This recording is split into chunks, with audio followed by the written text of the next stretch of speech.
Coming up on today's Wild West. Saddle up for a real deal cattle drive as we ride Montana's Dryhead Ranch. He lived the Old West, then preserved it with his paintbrush. We'll show you the home, studio, and the amazing art of the beloved cowboy artist, Charlie Russell. Then, all aboard for the Colorado Railroad Museum. We'll take you along coming up next on today's Wild West. The Wild West. It's still out there. And we'll show you how to find it. This is today's Wild West.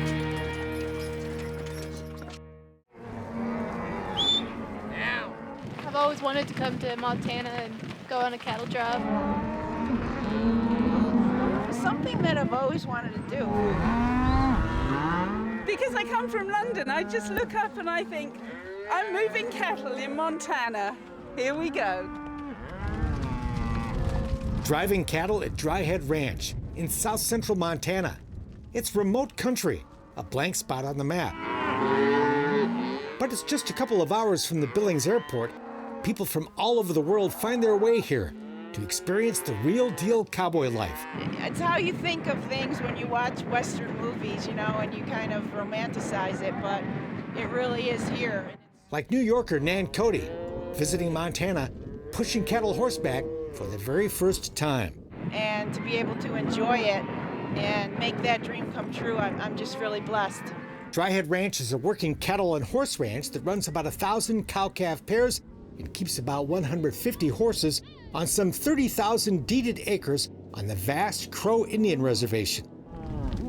If you're looking for a swimming pool or tennis courts or even just trail riding, Dryhead Ranch probably isn't for you. But if you want to experience a real working cattle ranch, this is the place to saddle up. For nearly 40 years, Dryhead has welcomed a handful of weekly guests, no more than 10 at a time, to experience their way of life. Do whatever it takes to keep the ranch running. We get them up early in the morning and we sometimes keep them out late at night, and that's just the way it is when you run cattle. It's incredible. Unbelievable. It's more than I anticipated. This week before Memorial Day is one of 4 spring cattle drive weeks at Dryhead. And the day starts early with a hearty breakfast at 6 in a log cabin dining room that was once the homestead cabin of Jennifer's great-grandmother. Located miles beyond the end of the pavement, Dryhead Ranch headquarters is in a beautiful canyon lined by rimrock walls. Indians ran buffalo off one of the cliffs here, known as a buffalo jump, a method they used for hunting the animals before they had horses. The many dry buffalo skulls found in the area, or dry heads, gave Dryhead Ranch its name.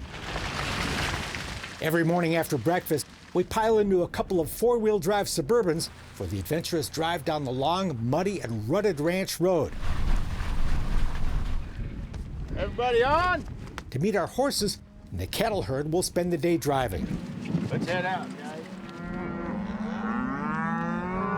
It may be late May, but overnight snow has it looking more like winter than spring. Did you get snow done? A little bit. Yeah. It's a kiss from Canada. But we're all dressed for the weather, prepared for a wet and cold day in the saddle and a day of adventure, driving cattle. This is not a make-believe cattle drive. The ranch really does need to move these cows. The herd has just spent the winter on Dryhead's winter pasture land outside Lovell, Wyoming, just south of the Montana border. Come spring, it takes 4 separate week-long cattle drives to bring 1,000 cow-calf pairs up to their summer range. The animals will be driven out again in late November in what can be brutal winter weather. It'll be plenty western on this drive. Love this Phoenix weather. As we endure rain, cold, and even snow for much of the week, with a howling wind as well. A little cold, a little rainy, but it's a beautiful day in Montana. Oh, it's fantastic. Yeah. But no one complains. After all, the weather just adds to the adventure of living the dream. Yeah, it's brisk, isn't it? It is brisk, and it's wet, but we're getting there. A rainy, cold day on a horse beats any day at a desk. So this is a pretty cool graduation present, huh? Yeah, it is. Hope Brown is here with her dad, Carl, who gave his daughter a week at Dryhead as a high school graduation present. This is all about my daughter. She loves this kind of thing. Normally, if it was up to me, I probably wouldn't have done it, but now that I have, I'm glad I did. Living the dream. Not bad for a person who sits behind a computer all day long. This is definitely out of my territory, but I love it. My son suggested it. Another family from another generation is here as well. Dwayne Pickens and his son Dwayne Jr., a Phoenix police officer better known as DJ. I just wanted to see what my dad did as a kid. Dwayne Sr. grew up horseback riding his granddad's ranch outside Malta, Montana, in the northeast corner of the state near the Canadian border. So this must put you back to being a kid again, huh? Yep, you betcha. Yeah. Dwayne just turned 80, still fit and going strong. And you still like horses. Oh, yeah. What do you think of the week so far? It's been excellent. A little bit chilly, but still, it's worth it. And the always smiling Kathy Forward is here from Canada, How you doing? I'm so good. where she once had her own ranch. You just blend in and you can do as much or as little as you want, and it is wide open, beautiful, rustic country with absolutely great horses. Now when you whistle, are you calling them in or what? Oh, mainly just make it stop for a second. Just as interesting as the guests are the people you meet who live this life every day. Like Chris Hatch. Chris is a real deal working cowboy, but he gets plenty of help from his 3 very well-trained dogs. They're border collie Kelpie crosses.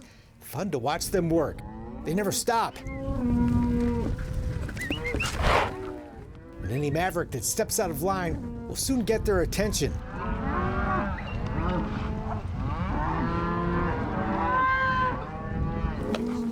Jennifer's daughter Kristen is here with her dog, He's an Australian Shepherd.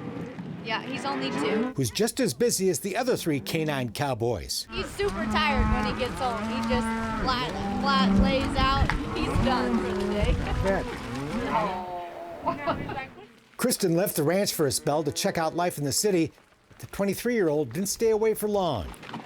I left for a little while and worked in town and just realized that, I wanted to get back to horses and around the ranch and really enjoy being back. Preserving this way of life they love is what this cattle drive is all about, and why Dryhead opened the ranch to guests in the early 1980s.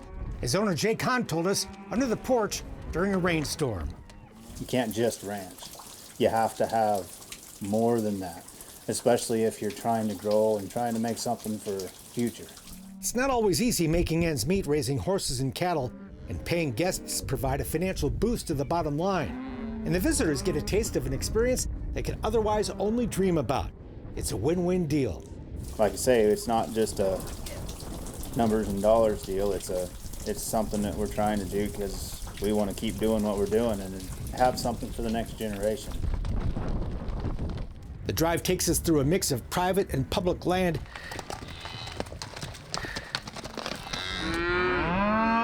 It's gorgeous, unspoiled country. Amazing to be here in the middle of it.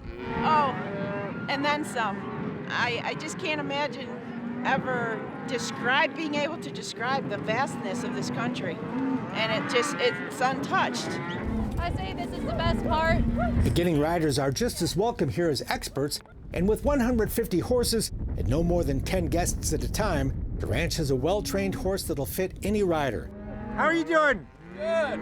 Keith Lyson and his wife Linda own their own horses back home in Washington State, where they do a lot of trail riding. But being horseback at Dryhead is way different. But just the whole thing is just totally different from what we're used to. Well, it's just using different skills, and it's also fun to ride different horses, Recommend it? Absolutely. So is that one you're training? Yeah. Working cowboys on a drive like this will use the opportunity to train young horses. And it's always interesting to watch these pros at work. This is a new experience. How's he doing? Not too bad. Can't complain, I guess. He hasn't bucked me off yet.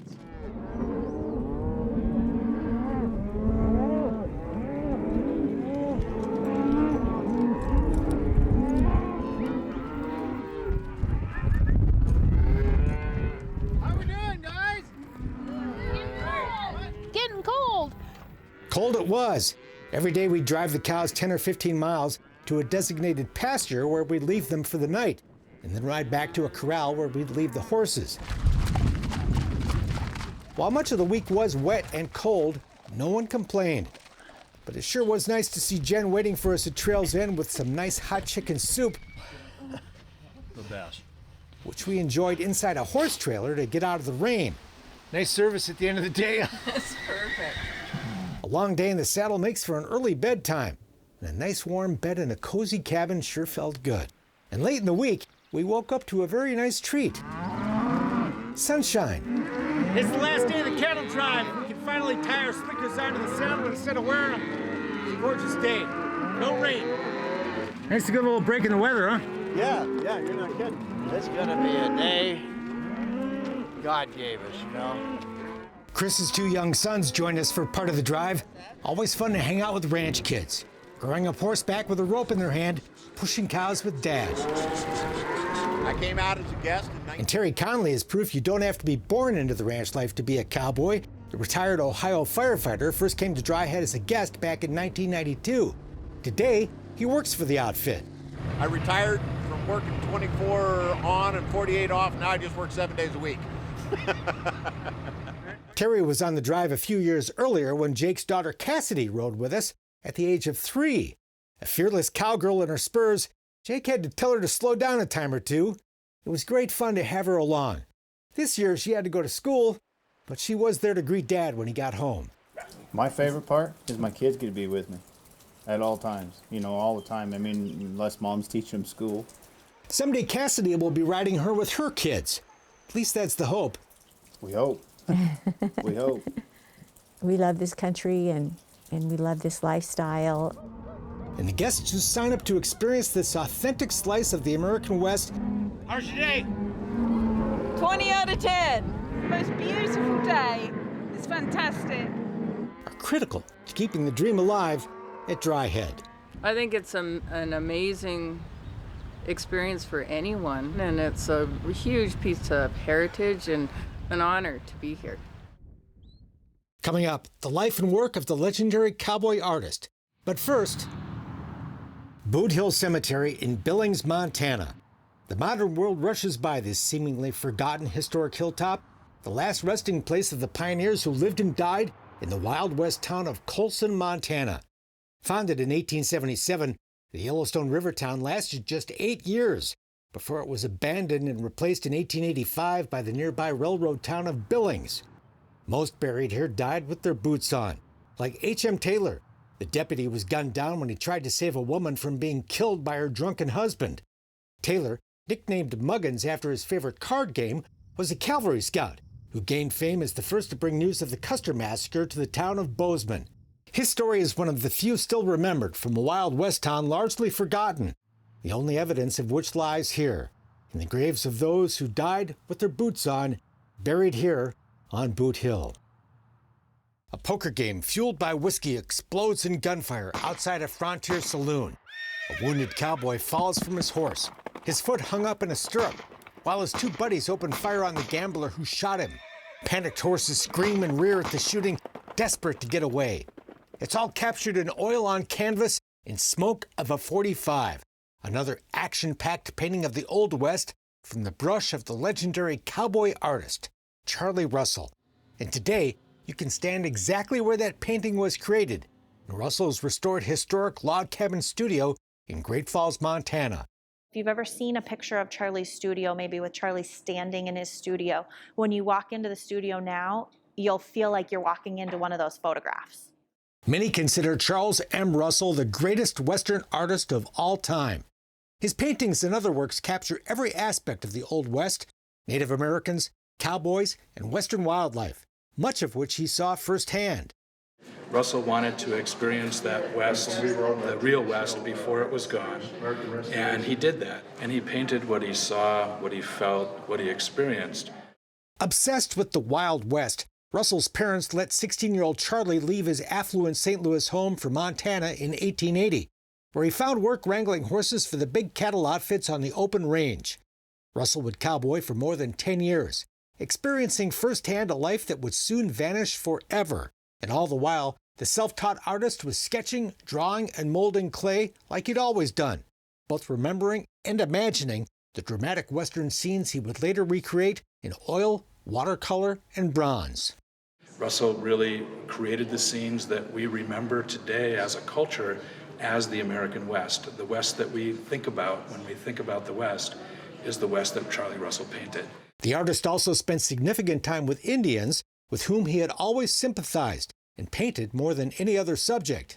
His Native American portraits are thought to be quite authentic, and so he has a strong following among Native American communities who see him as an artist who portrayed their culture more realistically than other artists did, especially with the Blackfeet, because he knew them well, spent time living with them, understood their culture. He understood sign language, a great painting fireboat, for example. One of the warriors in that scene is making the sign for fireboat, which is steamboat, coming up the Missouri River. So there's a whole level of communication in the paintings that, unless you read sign language, you miss it altogether. And most of that treasured work was created in the log cabin studio he built in 1903, just steps from the home he shared with his wife, Nancy. When we first visited the C.M. Russell Museum, you could only see Charlie's studio from a relatively small viewing area through a wall of plexiglass, an arrangement that had been in place for decades. Still, patrons at the time certainly enjoyed their visit. Like I said, I can envision somebody like Russell with one of his friends like Johnny Matheson, who was one of his old compatriots. Matheson was so used to being outside that he never got used to the idea of going to an indoor bathroom. Going into the house, and Matheson wants to go to the bathroom, and Charlie says, well, I'll take you upstairs, and he said, I'll take you to the bathroom, and Matheson says, I took a bath 2 months ago. He says, I need to go now. He says, where's the barn? So eventually he had to take him outside somewhere. Unfortunately, Nancy wasn't here at the time, or so the story goes. So. Totally changed from what someone may have experienced if they visited the museum previously. But now the museum has completed a $1 million renovation and reinterpretation of both the studio and the Russell home. If Charlie was just sitting here painting, that's what that photograph showed. And so instead of looking through glass, you can step into the actual studio and into the world where Charlie lived and worked a century ago. That's one of the fun things about this studio. You can look at these old historic photographs and then look at the wall and say, oh yeah, I see it now. I can see the birch backrest, and it's over in that corner. The cabin was filled with mementos and artifacts from the world he'd lived in, as both a friend of the Indian and a working cowboy. Beaded gloves, Indian leggings, and a war shirt are among the items hanging from the cabin walls. And there's a red sash like the one Charlie usually wore around his waist. An easel displays an unfinished painting with tubes of paint and a brush on a nearby pallet. We don't want people touching things, but we also want people to be able to walk over and look at this desk and say, oh look, this is a letter Charlie was writing to Joe DeYoung. I wonder what he had to say. He's talking about how to draw a horse. I wonder if there's maybe a model of a horse. Oh yeah, I bet Charlie made that model up there, and maybe he was looking at that model when he was writing this letter. That's what we want people to be able to do. It all looks as if Charlie has just stepped out for a moment, except that everything you now see is a historic recreation. You know, people are sad that it's no longer Charlie's real artifacts, but it wasn't sustainable. Those artifacts, when we moved them, some of them were so fragile, they broke when we moved them. Charlie's real memorabilia was on display in the studio when visitors stood behind the glass wall, but it wasn't an ideal situation. It just wasn't a very interactive or immersive experience. Yet while the items might not be Charlie's originals, the studio certainly feels authentic as you explore the big room where the master created his art and took time out to visit with his old cowboy buddies, known as the Bunch. Russell often included his friends in his paintings. Many came to know during his years horseback in the 1880s. And anyone who'd been to Montana and seen the regions where he was painting would quickly realize that there was something to this, that it had a real feel to it, a feel of authenticity that other artists couldn't capture. But we'd probably never know of Charlie if not for Nancy. Very true. Before she came along, the talented artist often gave his work away or traded it for drinks. But everything changed when he met Nancy Cooper in 1895. Married the following year, the 18-year-old Mrs. Russell became Charlie's business manager, negotiating the exhibits, commissions, and sales of his work that brought Charlie fame and an income worthy of his talent. She was the one who negotiated all the calendar deals and things like that. So when you go in the home, you'll really get a sense of what Charlie and Nancy's home life might have looked like and what Nancy's role was. Today, when you step inside the home the couple built in 1900, a recreation of Nancy's desk is the first thing you see. And you can read the actual letters she typed and sent to prospective buyers and exhibitors. So this is July 8th, 1919, and she's talking about her visit to Calgary. While the studio was clearly Charlie's man cave, Nancy was in charge of the house. Newly refurbished and reimagined by the museum, the house is furnished and decorated to look as it would have in the early 1900s. We took it back to as close as we could get it to when Charlie and Nancy lived there. Meticulous researchers tracked down and recreated the home's original red-flowered wallpaper. So this display is fun. It shows the restoration of the house. And so when we were peeling back the wallpaper, we had to go through all of these layers. And so we have pictures of what all the layers looked like until we got back to the original. So you can still see the holes. And Christina points out the marks where curtains hung to block off a downstairs living room, a corner of which served as Charlie's studio from 1900 until the cabin studio was built in 1903. That's where he painted. And he would set up these little dioramas of a teepee or one of his little sculptures of a horse. He would work on it there. And so we recreated those scenes. The room also featured an outside door of its own where the bunch could slip in for a visit without disturbing Nancy. The main entrance. History tells us some of those guys clearly preferred their old cowboy buddy to the domesticated version of Charlie, but the artist was a happily married man. His talent focused, managed, and likely inspired by his true love, Russell was incredibly prolific. He created more than 4,000 works of art, recreating the unspoiled West of cowboys, Indians, and wildlife that he had known firsthand and missed like a long-lost love. Russell wanted to experience the real West before it was gone, and he did that. And so, working as an artist, he really concentrated on painting what he called the West that has passed. But thanks to Charlie and the guiding love of Nancy, we can still visit that world of buffalo hunts, wagon trains, and the smoke of a .45, and the home and studio where the paintbrush of the cowboy artist brought it all back to life. Up next, the Galloping Goose and other treasures of the Colorado Railroad Museum. The Galloping Goose rolls again in Golden, Colorado. Built from the body of a 1926 Pierce Arrow automobile and powered by a Ford V8 engine, the Goose is one of the more unusual trains you can discover and even ride at the Colorado Railroad Museum. My job today is to tell you the story about the Galloping Goose. This is our turntable. You'll find lots of stories here in the more than 100 historic train cars and engines on display, and they all have one thing in common. Anything that we have on the property either ran through Colorado or within Colorado. This is the oldest operating steam locomotive in Colorado. Built in 1881, it's in the roundhouse for maintenance. Outside, the museum's biggest locomotive, a 1944 steam engine that could do 100 miles an hour. And there are miniature trains that run all day, a fabulous model train exhibit courtesy of the Denver Garden Railway Society.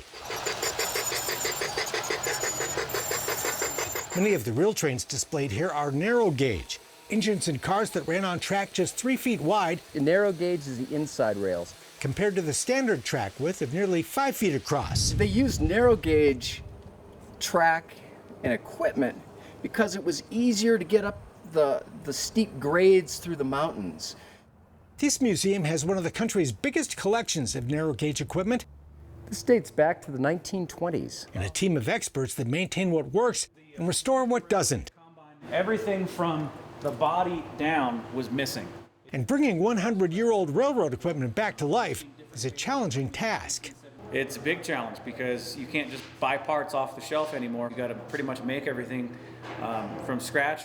We had one original was left, and these are original 1880s, wooden mahogany passenger seat sides. Taylor's job is a bit like detective work or an archaeological dig.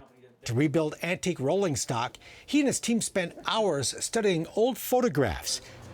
Staring at photographs, trying to figure out how they built something, and one of the key things we did was part of the bolster. We found out the railroad used rail turned upside down and bent into this very unique shape, to make the bolsters, which then have these rollers that ride on the outside of the car and helps keep the car from tipping over. Extra protection. That's part of the research stuff that I love doing. Ran from Chicago through Denver and all the way to California. There are pristine examples of the glory days of railroading, like an executive's private car, which was the private jet of its day. And you can sit where everyday passengers rode back in the 1950s. And as you can see, it was a nice way to travel. Or the 1880s. It was beautiful, but it was functional at the same time. Outside, it's easy to get a sense of the romance of the rails. This sleek California Zephyr had a second life as the ski train from Denver to Winter Park. There's a steam-powered snowplow that kept the tracks clear up until 1965. And Locomotive 318 was state-of-the-art technology in 1880. This is how Americans traveled back in the day and back in the Old West.